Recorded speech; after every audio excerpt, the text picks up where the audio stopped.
السلام علیکم ناظرین، میرے چینل کو سبسکرائب کریں۔ اگر آپ کو ویڈیو اچھی لگے تو اس کو لائک ضرور کریں، شکریہ۔ یہ کہانی میری ایک دوست کی ہے جو کہ میرے ساتھ پارلر میں کام کرتی تھی۔ اس کا نام عائزہ تھا۔ عائزہ اور موسیٰ دو بہن بھائی تھے۔ ان کے والدین کا انتقال ہو چکا تھا۔ ان کی پرورش ان کے چچا نے کی۔ ان کے ہاں اولاد نہیں تھی۔ آپ یہ نہ سمجھیں کہ ان کی پرورش بے اولادی کی وجہ سے کی۔ دراصل عائزہ کے والد اپنے بچوں کے لیے جائیداد چھوڑ کر گئے تھے۔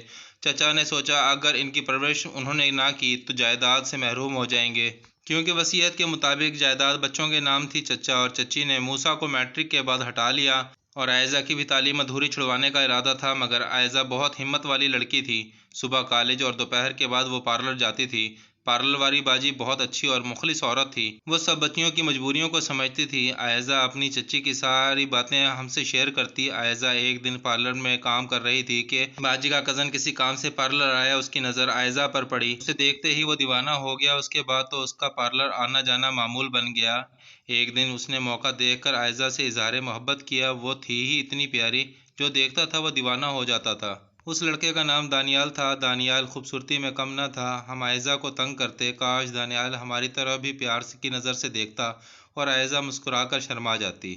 ہمارے دن بہت اچھے گزر رہے تھے کہ ایک دن عائزہ کے چچا کو اس کے افیئر کا پتہ چل گیا اور انہوں نے اس پر سختی کرنا شروع کر دی۔ دانیال کو جب علم ہوا کہ عائزہ کے چچا کو یہ بات معلوم ہو گئی ہے تو اس نے عائزہ سے چھپ کر شادی کرنے کی بات کی۔ پہلے تو عائزہ نے انکار کر دیا، پھر جب اس نے اپنے چچا کو دیکھا کہ وہ نہیں مانیں گے تو اس نے ہاں کر دی۔ جس دن ان دونوں کا نکاح تھا اس دن دانیال کا دوست جو کہ عائزہ کو اپنا بنانا چاہتا تھا، اس نے عائزہ کے چچا کو فون کر دیا، عائزہ کا نکاح ہو رہا ہے، اگر آپ 10 منٹ تک پہنچ سکو تو آ جاؤ، 10 منٹ تک میں ان کو روک سکتا ہوں۔ عائزہ کے چچا اس کے دوست کی بتائی ہوئی جگہ پر پہنچ گئے اور انہوں نے دانیال کو اور اس کے دوست کو دونوں کو پکڑ لیا اور بے انتہا مارا، یہاں تک کہ انہیں زخمی کر دیا۔ اتنے میں وہاں پولیس پہنچ گئی۔ چچا نے ہی ان کو فون کر کے بلوایا تھا کیونکہ عائزہ ابھی 18 سال کی نہیں ہوئی تھی۔ دانیال کو گرفتار کر لیا گیا اور اسے عدالت نے 6 ماہ کی سزا سنائی۔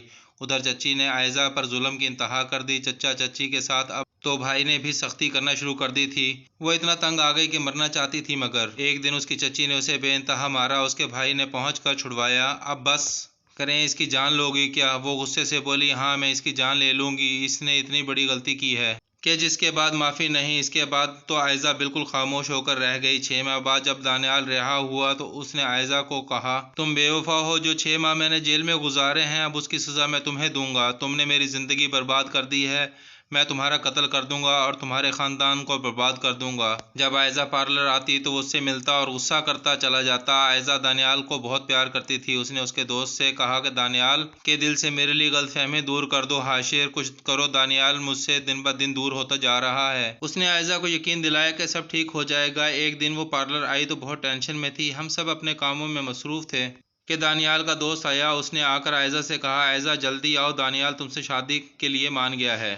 وہ پاگل تو دانیال کے عشق میں دیوانی ہو چکی تھی۔ اس نے دانیال کے دوست پر بھروسہ کر لیا، اس کے ساتھ چل دی۔ اسے کیا اندازہ تھا کہ وہ اسے اغوا کر لے گا۔ ادھر دانیال بھی گھر سے غائب تھا۔ سب ایک دوسرے پر شک کر رہے تھے۔ ادھر عائزہ کے بھائی نے رپورٹ درج کروائی اور ادھر دانیال کے گھر والوں نے بھی اس کے گم ہونے کی رپورٹ درج کروا دی۔ پولیس نے دونوں کو ڈھونڈنا شروع کیا۔ کافی کوشش کے بعد پولیس دانیال کو بازیاب کرانے میں کامیاب ہو گئی، مگر عائزہ کا کوئی پتہ نہیں تھا۔ اسے ڈھونڈنے کی کوشش مسلسل جاری تھی کہ ایک دن کسی نے بتایا کہ سڑک کے کنارے کسی لڑکی کی لاش پڑی ہے۔ پولیس جو موقع پر پہنچے تو پتہ چلا کہ لاش کسی اور کی نہیں، عائزہ کی ہے۔ پولیس ابھی انکوائری کر رہی تھی کہ ادھر عائزہ کے بھائی نے دانیال کو قتل کر دیا۔ پولیس نے اسے گرفتار کر لیا۔ عائزہ کے قتل کا کوئی پتہ نہیں تھا کہ کس نے کیا۔ پولیس نے ان تمام لوگوں کو گرفتار کیا جن پر شک تھا، جن میں دانیال کا دوست بھی شامل تھا کیونکہ وہی عائزہ کو لے کر گیا تھا۔ تحقیقات پر پتہ چلا کہ اسی نے عائزہ کا قتل کیا ہے، کیونکہ وہ عائزہ کو پیار کرتا تھا اور عائزہ دانیال کو پسند کرتی تھی، جس کی وجہ سے اس نے عائزہ کو قتل کر دیا۔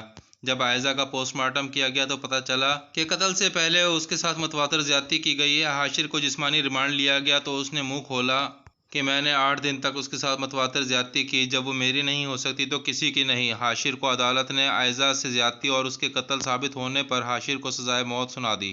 اگر آپ کو کہانی اچھی لگی ہو تو چینل کو سبسکرائب کریں، لائک کریں، شیئر کریں اور بیل آئیکن کو دبانا مت بھولیے گا تاکہ نئے آنے والی کہانی سب سے پہلے آپ تک پہنچ سکے۔ شکریہ۔